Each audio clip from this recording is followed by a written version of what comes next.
Hey guys, this is Inversify here, and we've got week 4 of the CSML, and you may be looking at this team being like, 1, why do you have 5 Mons? 2, none of these Mons are on your team. Why do you have them? So I just wanted to, I've been wheeling and dealing a little bit, so I wanted to give a quick little update onto my moves for my team changes, because I made 2 series of trades, one that comes into effect this week and one that will come into effect next week. So the first change, I got rid of Mega Medicham and traded it for Mega Gallade, Verzion for Cloyster, Lantern for Mr. Mime, and Masquerain for Tangela. So that was the first trade, and these four came into effect this week. So I got these 4 this week. Could not use those other 4 mons that I listed. And then you might kind of be wondering why I traded for Mr. Mime when I have a Alakazam and a Clefable on my team. And pretty much the reason I did it was because Mega Gallade is an A tier Mega and Mega Medicham is a B tier Mega. So I had to drop one of my other picks at some point in order for them to kind of correspond. So Mr. Mime is an E tier pick and Lantern was D tier pick. So I had to kind of accept a tier lower because I was getting a tier higher Mega. And this was just so my bonus would stay the same tier and so I could keep Alakazam. And anyways, so these 4 were in effect this week. And then after this week, because Mr. Mime is pretty much useless on my team, as much as I do love it, because I just really like Mr. Mime. I used it on my CSLL team actually. I did end up trading it for Fracture, and that will go into effect next week because I was prepping for Entei this week, and yeah, I was just like, I have 1 fire resist on my team, and it's not too fun. But anyways, the fire weakness isn't a huge deal because I only have 1 week, and it's also my E tier in Tangela. But I still wanted to get another better answer to that because Marowak-Alola is easily worn down, doesn't have reliable recovery, is weak to rocks, weak to spikes, weak to toxic spikes, and it just generally doesn't have the greatest bulk. It's more of a Alright, I don't know what that was. It's more of a bulky attacker more than like something that's gonna easily continuously take hits. Especially because if you want to use it as an attacker, you can't bring leftovers because you need thick club, which is a downside. But you know, it is what it is. Fracture, I'm not really sure if I'm gonna use it that much. You know, maybe I'll bring a Dragon Dance set. Kind of unfortunate thing is Dragon Dance Adamant hits 349 speed, and I just traded for Mega Gallade, which is 350 speed. So not the greatest speed tiers. Kind of my speed tiers definitely took a hit a little bit with this with this move, but you know, it is what it is. You know, so be it. And this thing still it outspeeds quite a lot at it actually, I believe it barely outspeeds base 125s when it is Jolly. Right? Because Weavile, I know, hits 3... Yeah. Weavile hits 383. This hits 384 at +1 Jolly. And, you know, I mean, 117 attack, not too bad. You know, maybe we'll just end up using it. The sad part is that it doesn't get Earthquake, which I actually didn't know until I looked at its move pool after I traded for it. But at least it gets Aqua Tail to hit fire types. It's kind of average. Oh, it gets Stomping Tantrum. Wow, what a great move. I just love my weakened Earthquake. Yeah, anyways, I'm kind of getting off on a tangent. Pretty much, I'm really excited to use Mega Gallade. I like the addition of Cloyster just because I really like having spikes and toxic spikes options, and I'm really excited to use Tangela because I love this thing and it's amazing. and you'll see it this week. And you know, I'm recording this before I played my battle, but I'm making a bold prediction that's going to put in a lot of work because it's just good. But yeah, anyways, I will get on with the battle now. Actually, I'm going to get on with the team builder for the battle because I feel like I don't do those enough. So, anyways, first off, we have the Mega Gallade. We're bringing a pretty interesting set this week. Here, let me hide this. So we've got Will-O-Wisp, Memento, Close Combat, and Zen Headbutt. Oh, I should go over the teams first. Oh no. I'm doing this very poorly, and I apologize. But anyways, here's my new team. It has the Mr. Mime just for this week, but this is going to be changed into a Fracture. And here is his team. And something that I particularly note, I'm really scared of Entei. For his other mons, I'm like somewhat scared of Yanmega, but it's like I feel like it wasn't that likely. You know what I brought for it, I'm kind of scared of it, but what I could have brought against it, it wouldn't have been super threatening. So I'm hoping that he doesn't bring that. I'm also somewhat scared of Omastar because I think that thing can definitely put in some work if my team is weakened. And other than that, you know, obviously I'm going to be scared of Giratina-Origin because I think it's a beast. But yeah, other than that, I'm not really too scared. Diancie Mega could be a problem if I let my team get weakened and I let it set up. But you know, I'll just have to play around that. Not super scared of Rotom-Wash. Not scared at all of Breloom. I would love to see Doublade. Because even though it kind of walls this Gallade set, you'll see why I would love for him to bring Doublade. Swampert is just annoying because it can't get up rocks, and I don't have any removal this week. Cacturne, I don't think is coming. Dusknoirs, I don't think is coming. Toxicroak, something that's interesting. I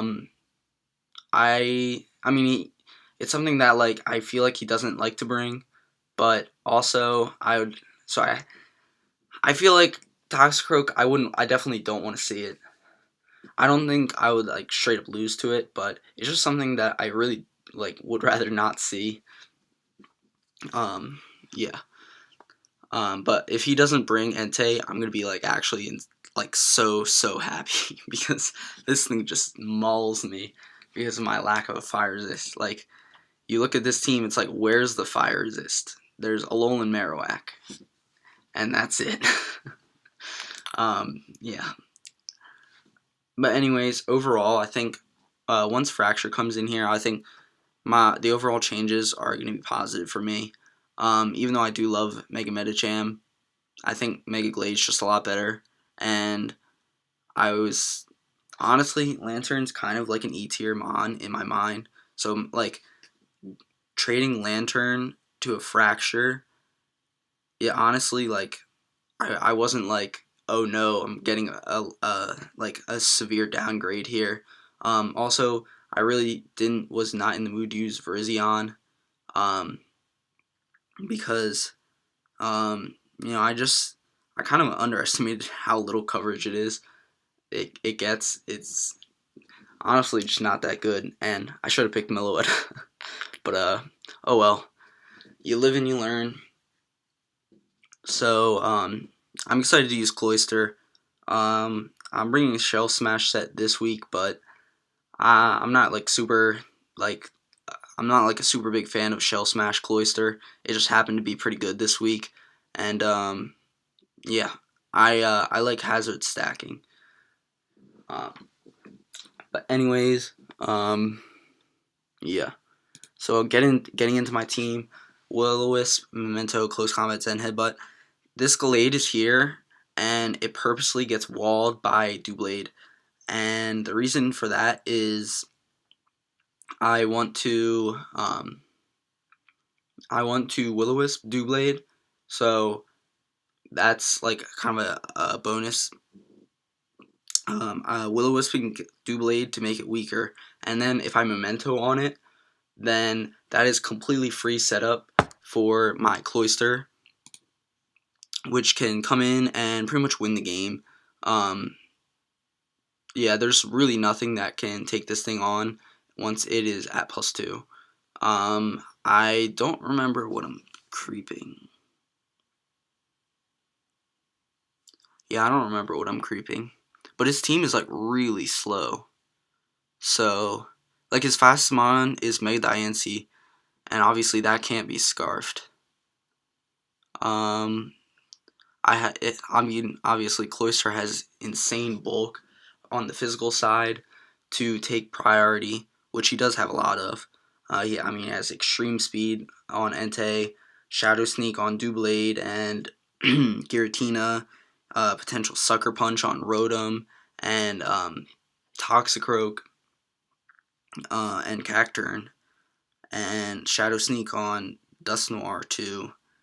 But I mean, obviously, some lower tier mons. Oh, and Toxicroak gets Vacuum Wave, which I know because Krogunk is bitch in LC. So, that's another reason why I don't like Toxicroak, because Vacuum Wave is going to be painful for this thing, because if you look at Cloyster's SpDef stats, ooh, that's like some nice paper right there. But you know, no worries. Everything will be fine.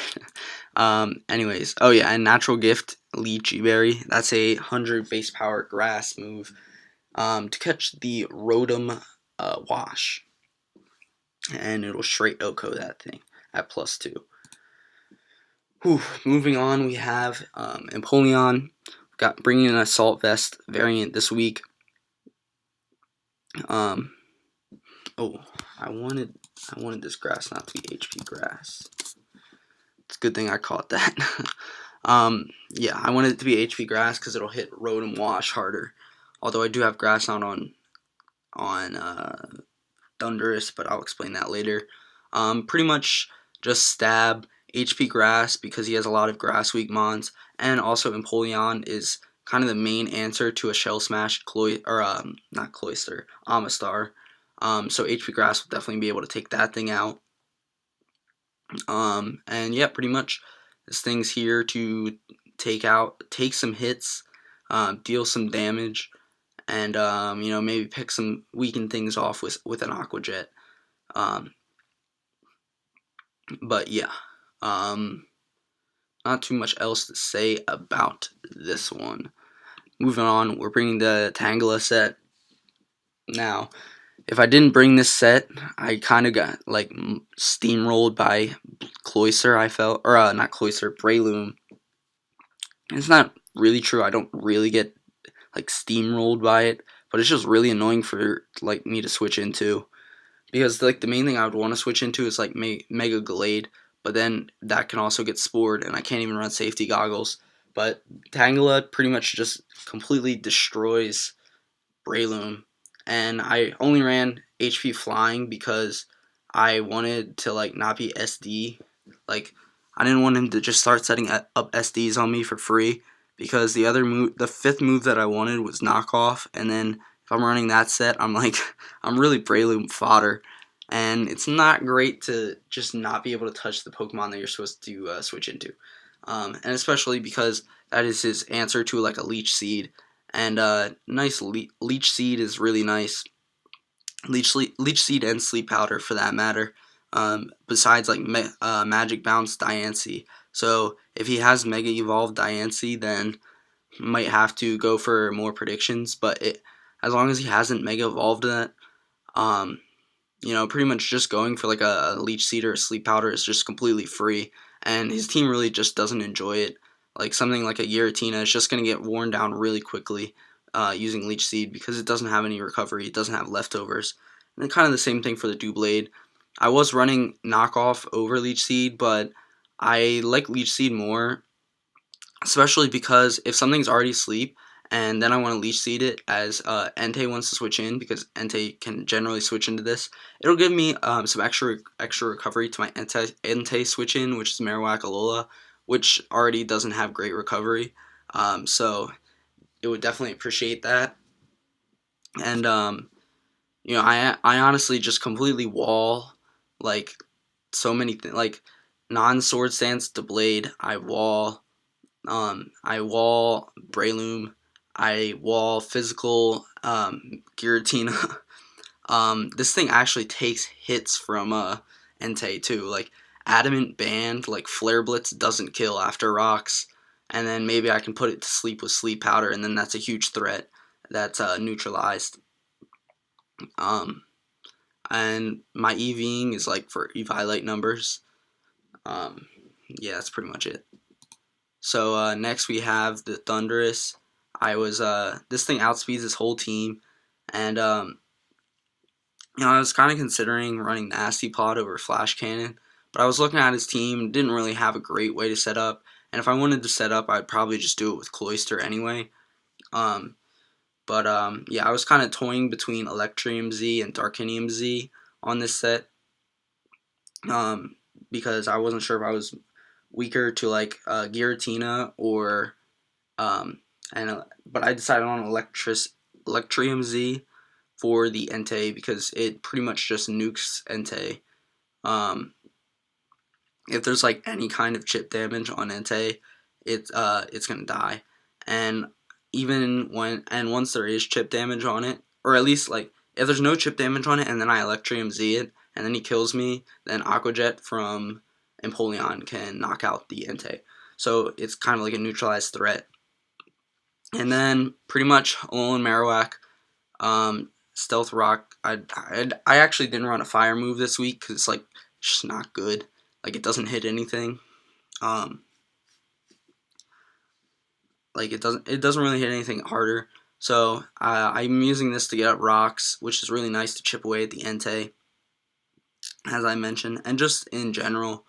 Although Rotom-Wash kind of just comes in on this and defogs, but also I kind of just get a free switch into Tangela then, and Tangela is pretty annoying for his team to deal with. I'm running Iron Head just because this thing doesn't hit super hard, so like even though I do have Earthquake to hit Diancie, I was just like I didn't know what I wanted for a fourth move. I considered like Flame Charge, but it's like this thing isn't offensive. It's not going to be doing any damage, and it's slow. So even at +1, it's not going to be really outspeeding anything. So I was like, I'll just go Iron Head just because Mega Diancie does have the Magic Bounce, and it will not appreciate an Iron Head. Actually, let me calc this. I hope this kills. I mean, it should. No, it doesn't. And that's minus defense Diancie. So, like, yeah, you can see how weak this thing really is without its thick club, but I didn't really care that it was weak. I was just like, I want to run it because, like, this.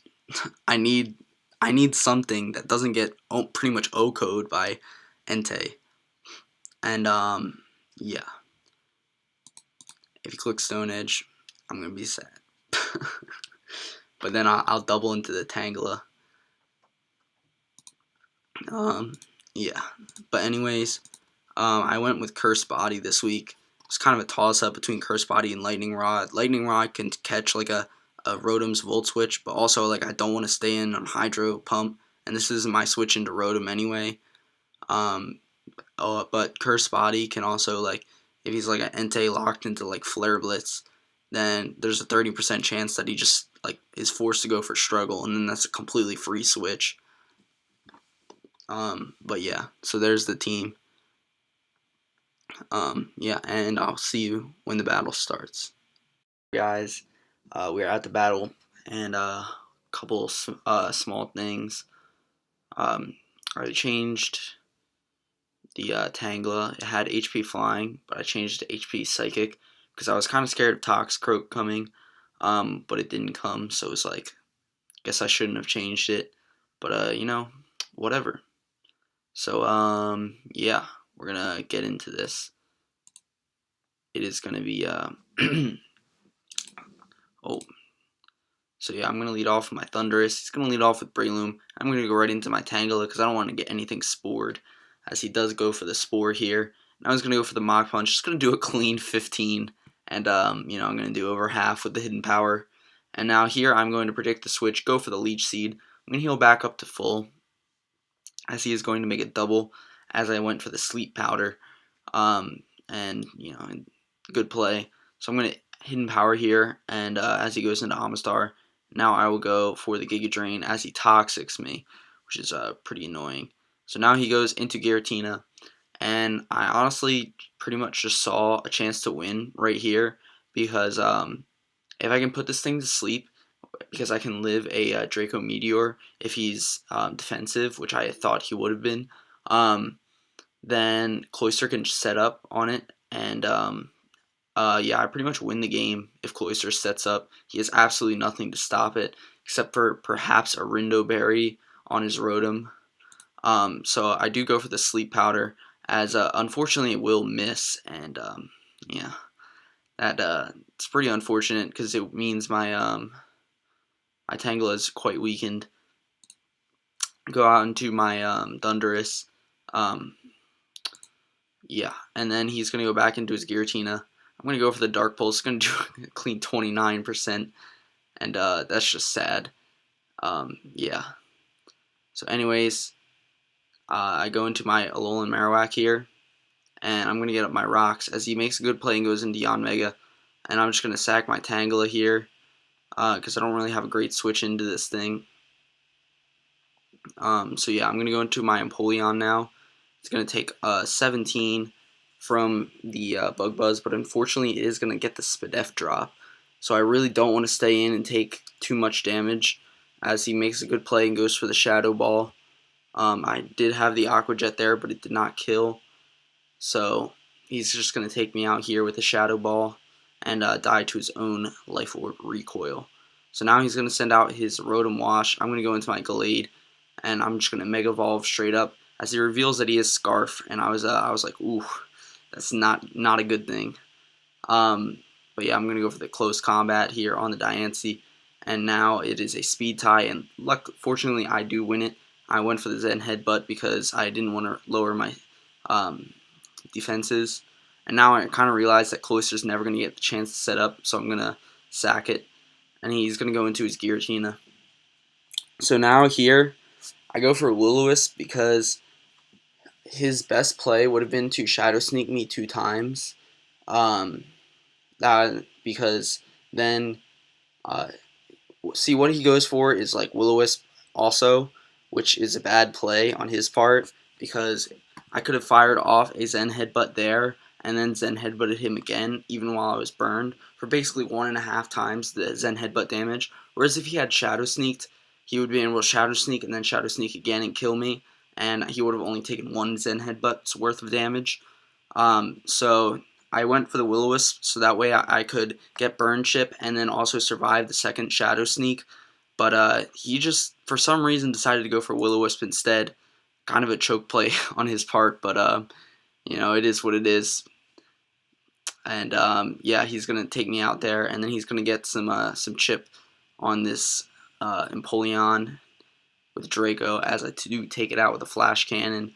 And now I am able to live 1 hit from this Rotom. And yeah, so if I had been able to, what's it called? If I had been able to, you know, if I had gone for the Zen Headbutt as he Will-O-Wisped, and I would have killed the Giratina, and then he would have had to send out this Rotom, and it would not have 2 KO'd my Empoleon, and he would have lost 2 HP grasses. But you know, it is what it is. I'm gonna go for the Aqua Jet just on the off chance that it crits, and it does not crit, and that will be the game. So a bit of an unfortunate loss here with the Sleep Powder miss, but you know, it is what it is. And definitely being 1-3 is not the ideal situation, but you know, we don't have the we have a bit of an easy schedule leading up to power matches, so I'm definitely hoping to make it 2-3 and then 3-3. I think next week we should have no problem beating Ant. He, yeah, not the most formidable opponent. I love him, but this is not his season. But anyways, I'll see you guys.